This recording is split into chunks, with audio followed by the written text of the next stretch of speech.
ചങ്ങായിമാരെ എന്തെല്ലാം സുഖമല്ലേ റാഹത്തല്ലേ വലൈക്കും സ്സലാം വറഹ്മത്തുള്ളാഹി വബറകാതുഹു. എന്തെല്ലാം വിശേഷം? റാഹത്തന്നല്ലേ? ഓക്കെ, ഗ്യാസിന്റെ കുറ്റി എത്ര വേണമെങ്കിലും ഇവിടെ ഉണ്ട് കേട്ടോ, ലോഡ് കണക്കിനുണ്ട്, ഒരു പ്രശ്നമില്ല. നിങ്ങൾ നമ്പറിൽ വിളിച്ചോ, ഗ്യാസ് കുറ്റി കൊണ്ട് തരും. പക്ഷെ നാട്ടിലുള്ളവരോട് പറയാനുള്ള എന്താണെന്നറിയാം, ഇനി അടുപ്പിൽ വിറക് കത്തിക്കാൻ നോക്കിക്കോ. അടുപ്പ് വേണ്ടാന്ന് പറഞ്ഞിട്ട് ഒഴിവാക്കിയവരോടൊക്കെ പറയാനുള്ളത്, ഇനി അടുപ്പ് നാട്ടിലെന്താക്കുക, അടുപ്പ് ഉണ്ടാക്കിക്കോ, വിറക് കത്തിച്ചോ. മുമ്പ് അടുപ്പ് ഒഴിവാക്കിയവരിൽ ഇന്ന് അടുപ്പ് ഉണ്ടാക്കേണ്ടി വരും അല്ല? എന്താ നിങ്ങളുടെ അഭിപ്രായം? ഇവിടെ ഗ്യാസിന് പ്രശ്നമൊന്നുമില്ലല്ലോ.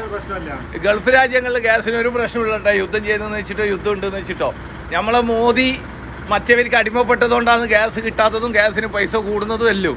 അതുകൊണ്ട് എന്താ വേണ്ടതെന്ന് വെച്ച് കഴിഞ്ഞാൽ നിങ്ങൾക്ക് എന്താ അഭിപ്രായം? നിങ്ങളെ അഭിപ്രായത്തിൽ ഇത്രയും കാലം ഗ്യാസ് ഇറക്കി നിങ്ങൾക്ക് എന്താ പറയാല്ലേ? എനിക്കെന്താ ഇവിടെ യാതൊരു ക്ഷാമമല്ല, മത്സരമാണ് ആൾക്കാർ ഇഷ്ടമാതിരിയാണ് സാധനം. അപ്പൊ ഇവിടെ ലോഡ് കണക്കിന് സാധനം ഉണ്ട് കേട്ടോ. യുദ്ധം നടക്കുന്ന അറബി കൺട്രിയിലാണെങ്കിൽ ഇവിടെ ഗ്യാസിന് ഒരു പ്രശ്നമില്ല. അതേ സ്ഥാനത്ത് നമ്മളെ നാട്ടില് ഗ്യാസ് കിട്ടാനില്ല. അപ്പോൾ അടുപ്പെല്ലാം പൊളിച്ചോ ഒഴിവാക്കിയവരോട് പറയാമല്ലോ, അടുപ്പുണ്ടായിക്കോ, വിറക് ഇറക്കിക്കോ, ഇപ്പോഴേ ഇറക്കിക്കോ. മഴക്കാലത്തേക്കുള്ള വിറകൽ ഇപ്പോഴേ ഇറക്കിയിട്ട് ഉണക്കി റെഡിയാക്കി വെച്ചോ. ഓക്കെ, അപ്പോൾ എല്ലാവരോടും സ്നേഹം മാത്രം.